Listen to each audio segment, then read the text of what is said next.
Hello everybody and welcome. Universal's Epic Universe just dropped a massive update about how to train your dragon land, Isle of Berk, the first land that they are fully revealing in all of Epic Universe. And I have to say, I am super excited. This thing looks amazing. In this video, we're going to break down everything that they've revealed, from the big major attractions all the way down to the little things that you may have missed if you've seen it. So come along with us. This is going to be such an exciting video.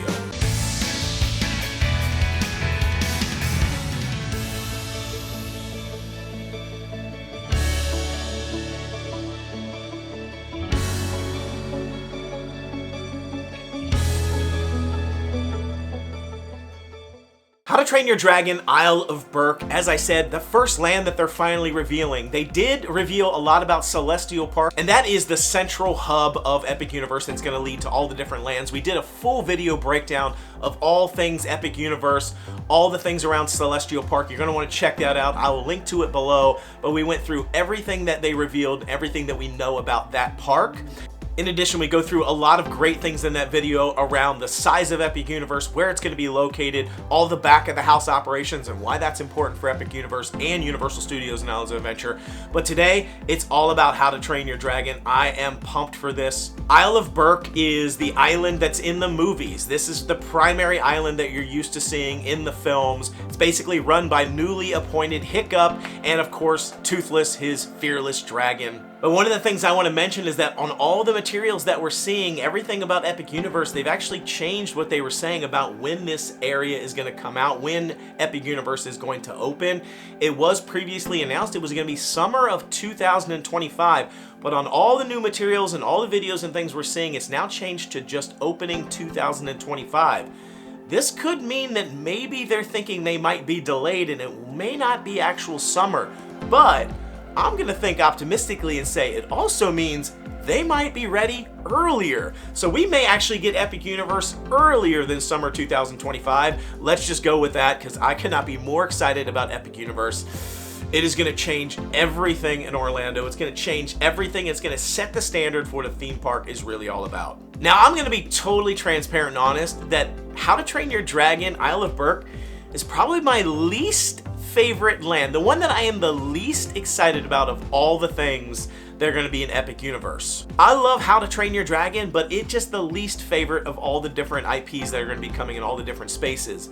And one of the things that I've been concerned about with regards to How to Train Your Dragon is, if you've seen the films, Isle of Berk, that island is just an amazing spectacle unto itself. It's a small island, but it has all these interesting geological formations. It's got these big, large stone archways and mountains and forests and waterfalls and streams and just this beautiful structure. It's even got a massive underground area where the dragons hang out. And so I've just been a little bit worried that maybe they aren't going to be able to pull this land off quite as we may anticipate, because theme parks tend to be very flat, sort of just like open, sprawling spaces. They don't have a lot of structure and height to them. And so when I think about that particular island and the way it looks, I think going up vertically versus horizontally might be a challenge for them. I am so excited to say, though, that after watching all the videos and looking at all the materials and seeing all the images, they actually have pulled it off. I am so excited. I love the way they've approached this land and the way that they've built all these formations. It does actually get that amazing vertical appeal to it. I could not be more blown away. And this land is the largest land of all the ones that are opening in Epic Universe, aside from that sort of central hub.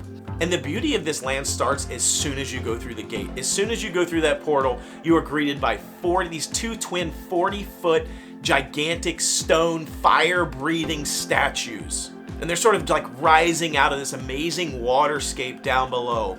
And in the background, there's this awesome central rocky structure, this huge spire just kind of rising out of into the sky. It just looks fantastic. And they've reported that there's over 162,000 square feet of rock work in this land. I mean, that is massive, and you can see it all over the place. There's just rock formations and mountainous terrain. It just looks amazing. There's all these handcrafted wooden sculptures and totems and all these brightly painted colors, Viking ships, water fountains, streams, banners, And there's going to be some iconic locations from the film that you're actually going to be able to recognize. There's going to be Gobber's Forge, Hiccup's house, and the dragon racing bleachers. And I just love the effect that they're pulling off here. Everything just seems to be in perpetual motion, which, given that this village is supposed to be modeled after what the village, the Isle of Berk, would have looked like between the movies 2 and 3, with all this vibrant motion, all these dragons living there, everyone in perfect harmony, all this colorful, vibrant energy in this village, in this island. I feel like they've pulled it off. I'm looking at all this content, all these videos, and it's just, everything just seems like it's in motion all the time, and I just think it looks amazing. So really, just the land itself and walking around the land is almost an attraction unto itself. On top of that, they're actually going to have lots of characters moving around the park. We know that there is going to be a meet and greet for Hiccup and Toothless, and it's supposed to be in this amazing, like, glen, in this great experiential space. It's going to be really awesome. And they're saying it's going to be a guest experience that sets a new standard for these meet and greets. So I could not be more excited. But one of the things that I noticed in the imagery there is that you can see a photographer in the shot, and the photographer is dressed all in the Viking village clothing, which I love. So we're actually getting our first glimpse at what the team members are going to be like in these lands, that they're actually going to be all themed to the individual lands. You're going to get to see the team members dressed that way, the photographers, everything's going to fit together. But in addition to the Toothless and Hiccup meet and greet, there's also going to be, I believe, characters walking around the park. They've said there's going to be characters. I think they're going to be in different locations, kind of walking throughout the park, not just sort of a one-off building that you have to go into to get a picture, which I really love. I feel like they need to do more of that in these theme parks.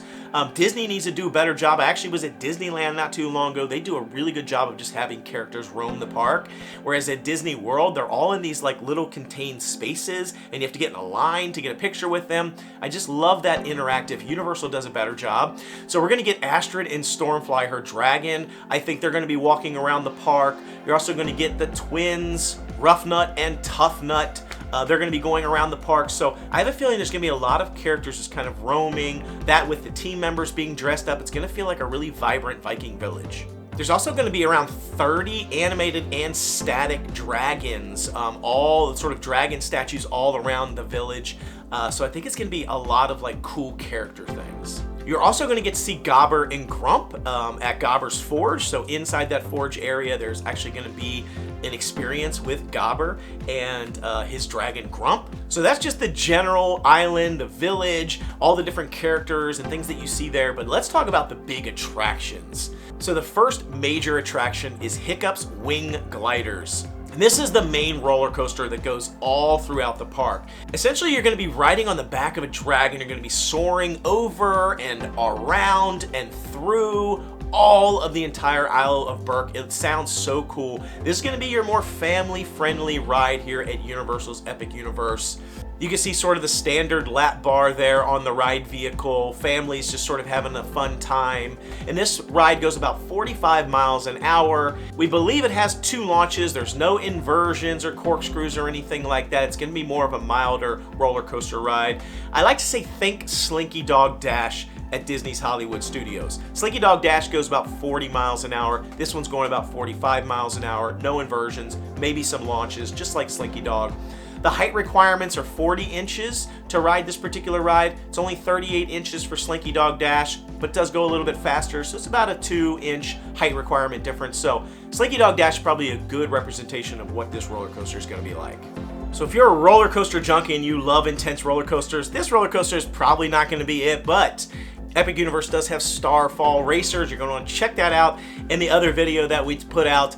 It talks all about Starfall Racers, which goes 62 miles per hour. It's a much more intense roller coaster.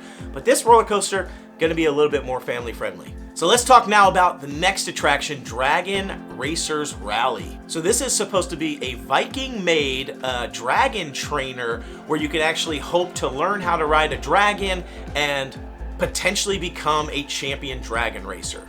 Now it's themed after the worst dragon racer in the series, which is Snotlout, and the best dragon racer, which is Astrid. Now this particular ride actually mirrors and looks very similar to another ride that's already out here in the world, actually in Minnesota's Mall of America Nickelodeon Universe theme park. They have a ride called Teenage Mutant Ninja Turtles Shell Shock, which is very similar to what this ride looks like. There's actually a viral video of a woman just spinning and spinning. I'll throw it up on the screen right now. Very similar to this ride. You can kind of see this. You've probably already seen this video, but this is probably what this ride is going to be like.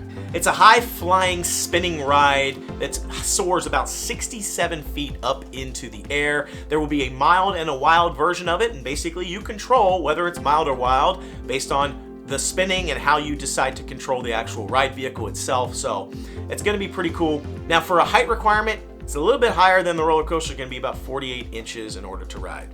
So this particular attraction looks like a lot of fun. It's supposed to emulate being able to do barrel rolls and flying on the back of a dragon. I'm really actually excited about this one. I love spinning things. I have a feeling I'm going to be just like that woman in that video. I am going to be spinning and spinning and spinning and spinning the whole time with no letting up on that at all.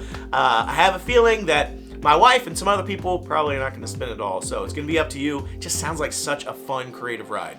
Now let's talk about Fyre Drill, the next big attraction. Not a ton was known about this one. I'm actually really excited about this one. It looks like so much fun. It's actually situated right in the center lagoon of the world. So right when you walk in, you're going to be able to see it from all these different angles. You're going to be able to see people doing battle down there in the water.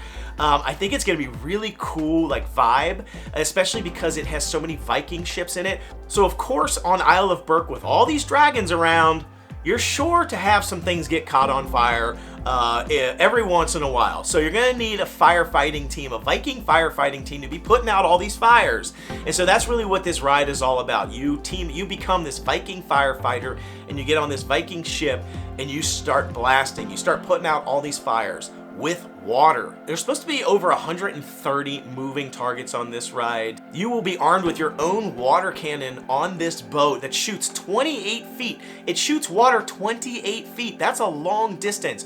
And there's targets you're going to be aiming for, things that are basically caught on fire. You're going to be shooting for those. You're going to be competing with other people in the boat, trying to get a high score. But the twist in this, which I think is so cool, that's unlike any of these other shooters, is that you'll actually be able to shoot other players in other boats. You can actually shoot the water cannon at them and soak them. So this is definitely gonna be a wet ride. I don't know how wet you're really gonna get. I don't know if it's gonna be like Dudley Do-Right's Ripsaw Falls or Popeye's Bilge Barges.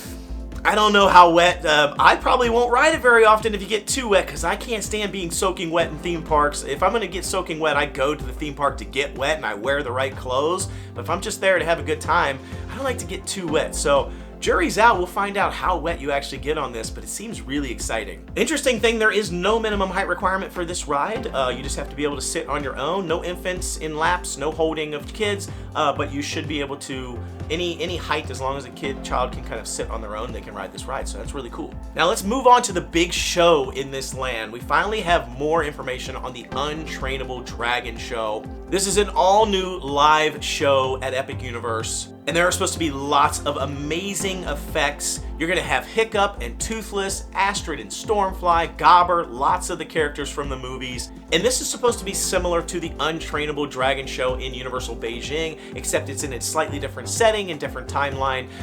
So it looks really exciting, but we can kind of get a good vibe for what this show is gonna be like. There is a huge, enormous Toothless with a 27-foot wingspan that is actually going to soar over the audience's heads. That sounds so amazing and cool to me. I cannot wait to see this show. It's going to be spectacular. Now there's also going to be the Viking training camp. This is really for the young Vikings, the kids to play, and adults. That's one of my favorite things about a lot of the places like Camp Jurassic. If you've ever been to Camp Jurassic at Islands of Adventure, I have just as much fun as the kids do in that area as an adult, because it is such a fun play area. So there's going to be all these towers to climb, agility courses, slides, some drums and chimes that you can play. So bring your earplugs, adults, parents, because there's probably gonna be a lot of noise in there with the drums and the chimes. Think Epcot near the right just past the China Pavilion. Those drums are always on play. There is always people hitting those drums 24 hours. Well, every hour that the park is open. But one of the most exciting things and interesting things to me is it says it has an interactive sheep launcher. An interactive sheep launcher? What the heck is that? I don't know what that is, but it sounds totally cool. And I'm thinking, I want to go to this Viking training camp because I want to play with the interactive sheep launcher. That sounds awesome. So I don't know what that is, but again, a cool playground. I think this is something that Universal has been missing for years and years and years, is more kid-friendly options. How to Train Your Dragon Land, the whole world, is definitely going to foot that bill. They need more family-friendly options. There's a lot of thrill rides at Universal, but they need a lot for the little kids too, so that more families are drawn to go to Universal instead of going to Disney. Disney's got that on lock, but Universal has been adding a lot more, like the new DreamWorks land that's opening at Universal Studios is also adding to that. So I think it's a smart move for them to keep adding more family-friendly options. So there's a lot for the adults and there's a lot for the kids, and they'll get more families coming to the parks. Now, one of the main centerpieces for How to Train Your Dragon Isle of Berk is the Mead Hall. This is a massive restaurant. It's this huge stone spire soaring into the sky. You can definitely see it right from the entrance. And inside that big mountainous spire is Mead Hall. And you're gonna enter in to these over 16-foot tall doors that lead you into this massive wooden structure with all these huge amazing vaulted ceilings and wooden totems and these colorful paintings all on the walls depicting dragons and Vikings and fights and all these battles. And there's this huge amazing chandelier hanging down from the ceiling. It just looks so awesome. They're gonna have meaty dishes and fish and sandwiches, ales, ciders, and of course, meads to choose from. So there's a lot of things going for this. This is not a table service dining location. It is a quick service. There are actually no table service restaurants in How to Train Your Dragon Land. It's all quick service. We don't have the exact menu just yet for this this quick service option, but I'm just gonna say it, there better be turkey legs in this place. I mean, what's more Viking than grabbing a massive turkey leg and just gnawing on it for the next hour? I mean, I'm really hoping we get some sort of massive turkey legs in there. There's a few other things we want to mention and pull out. There's going to be a Spitfire Grill, which is another casual quick service dining location that actually overlooks the Fyre Drill attraction. You can be looking down on those Viking ships, spraying everybody and each other. And they say that's gonna have hearty meals that are flame seared by dragons. So I'm thinking like maybe a flame tree barbecue type place like an Animal Kingdom. Some sort of flame seared stuff going on there. It sounds really fun. There's also Hooligan's Grog and Gruel, which is a race sort of dragon racing themed quick bites location. There's a few shopping options, a few merchandise shopping locations in this land. We've got Viking traders. We've got How to Treat Your Dragon, which I suspect is going to be a location that's going to have maybe some sweet treats in there along with some merchandise. And we've also got Hiccup's Workshop and Toothless Treasures. So there's a few different shopping locations and areas inside this land. So as I said at the very beginning of this video, How to Train Your Dragon Isle of Berk was kind of my least exciting land that I was waiting for. And after seeing everything that they're bringing to the table, I kind of think maybe I want to head there first when this place opens up. I mean, it just looks so amazing. I just think it looks absolutely breathtaking and beautiful with all the water sculptures and the forests and trees and all the colorful totems and rocky outcroppings. I just think it looks so cool. I have a feeling it's going to be a lot of awesome locations for Instagrammers to get some shots. So I don't know. Let us know what you think about How to Train Your Dragon. Are you excited about this land? Are you as excited as we are about Epic Universe opening up? I cannot wait for this place to open. I am constantly going over there and checking on progress. Be sure to tune in. We're going to have more construction progress updates where we actually go over, we take some video and footage of the actual construction progress happening as it happens. We talk about all the things that we're seeing. You're gonna want to check those videos out, so keep checking back to this channel. Lots of Epic Universe content on its way. We have lots of other great content if you're also a fan of Disney and SeaWorld and all the other theme parks, and lots of food restaurants and places to go when you are in Orlando. I mean, if you're coming to Epic Universe, you're going to want to know lots of places to eat around here, so we do lots of videos on those as well. Like, subscribe, share. Until we see you next time, the noble way is the easy way. Bye-bye, everybody.